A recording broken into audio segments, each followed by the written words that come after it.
Okay, so that is working for a lot of you.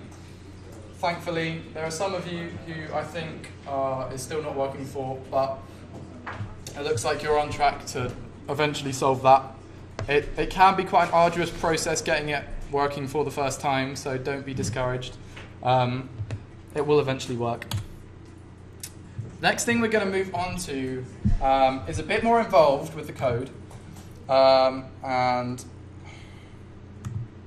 so we are going to be able to access the gallery on the phone and retrieve a picture that the user selects from that gallery. Now, what we're going to do is we're no longer going to need either of these text things, so we can delete them.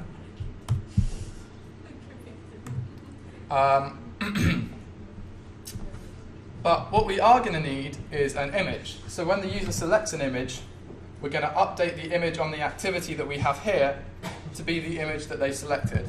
So we're going to go to this selection here, which says images, and then drag an image here. It will then come up with a little thing that asks you what you would like that image to be. All of these things are built-in images that Android Studio has. Doesn't really matter what we put there to start off with, so I'm just going to leave it at this. We'll update it later after the user selects an image. But I'm going to drag some of these bits like that.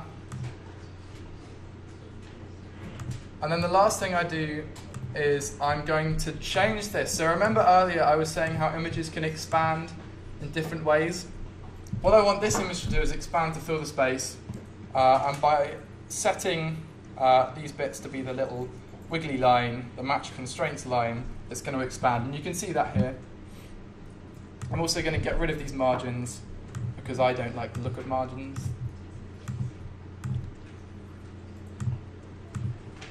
And notice as well that the ID for this is just image view. That's fine for the moment. We can leave it like that.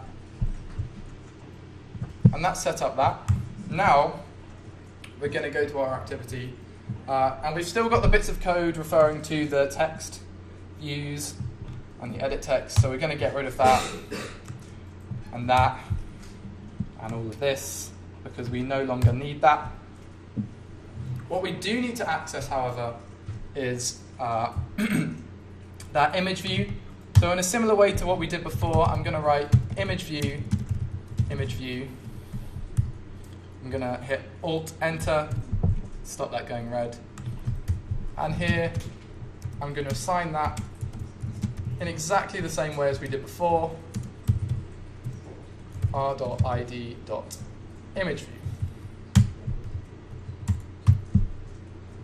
Beautiful. Now,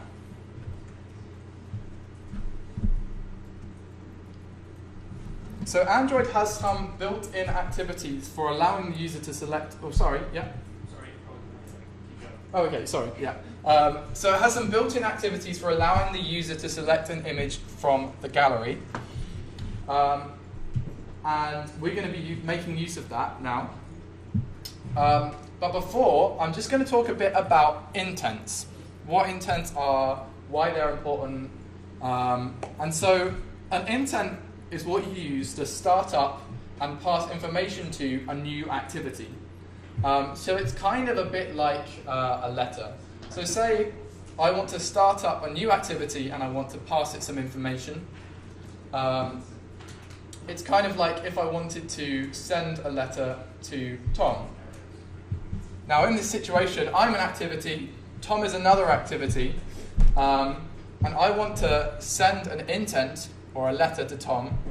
The things that I need to do is I need to address it to Tom, so I need to put on the intent where it's going to, and this should all make sense in a bit. I also need to put any relevant information inside that letter, or put any sort of relevant text or image inside that intent.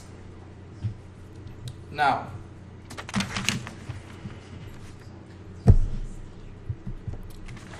so what we're going to do now is go to button click. We should have got rid of all of the code from before. And what we're going to do is we're going to create an intent by writing intent with a capital I, intent with a small I, alt enter, oops, is equal to new intent.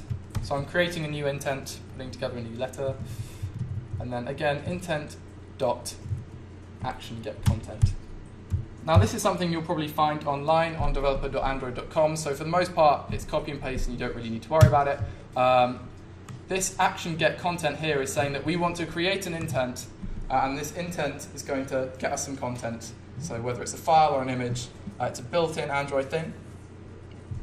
The next thing we're going to do is intent.setType, and then in quotation marks, image/star, semicolon. This is saying that the content that we're getting is an image. And the last thing we're going to do is start activity for result. I'm going to write intent.createUser, intent, and select picture. And then outside of that closing bracket, I'm going to put comma and select underscore picture. This is showing red because we haven't actually defined anything called select picture yet. So I'm going to go to the top and write static final int select picture is equal to 1.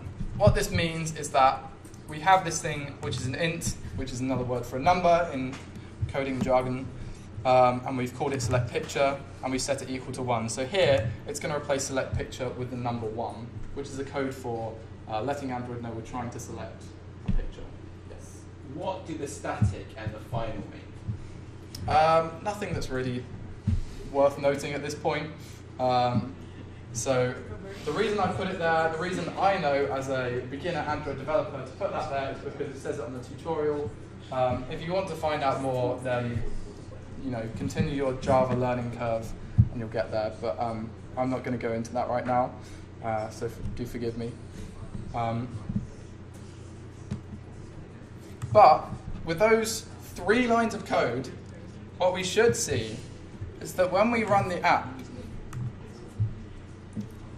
which I'm going to do now,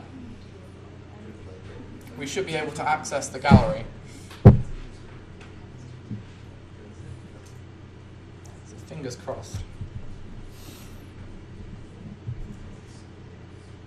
So there we go, there's our image, there's a button. I'm going to click on the button. Oh my god, no way. It's impossible. No, it's not. We've accessed the gallery. I can select an image. Woo. Now, it hasn't updated the image here yet because we haven't told it how to do that. But that is how easy it is to use that built-in Android function for using that activity. The next thing we're going to do is move on to telling our app what to do once we have selected an image. And so what's happening here is we're sending off this intent to start up another activity. The user has selected an image, and then we're returning to this original activity. And so I'm going to click Control-O. I'll get a list of methods here, and I'm going to search for by writing on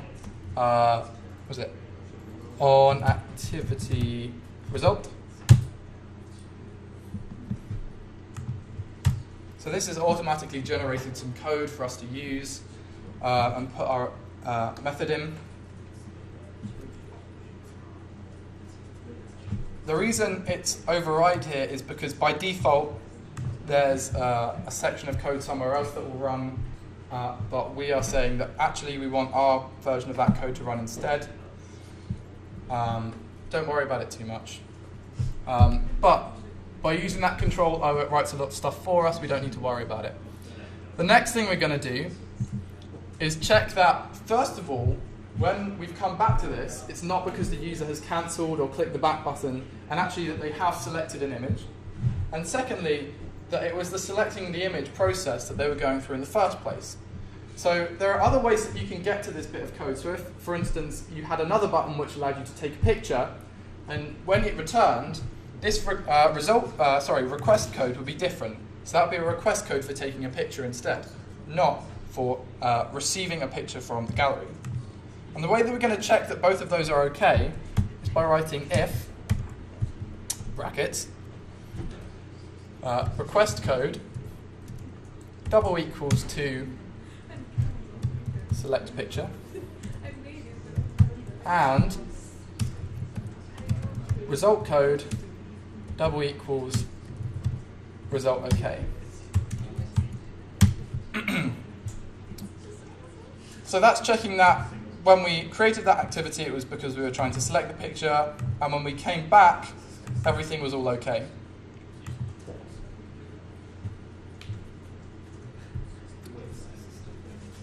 The next thing we're going to do is we're going to receive that image that the user has selected. And we're going to do this using a thing called a URI. Now, URI stands for Uniform Resource Identifier. It's basically just something that tells us where the image is. So I'm going to write URI, or enter, image URI is equal to data.get data. Now you can see here this intent that we've been given is data, that's what we're talking about here. And we get that URI by writing get data. The next thing we're going to do is update our image view here so it actually displays the image that we're talking about, that the user has selected. So we're going to do image view, image view dot set image URI, and then image URI. And that's it. Simple as. So we're basically saying that that image view should display the image with the URI, which is equal to this one here, or the one that the user has selected. So if we run that,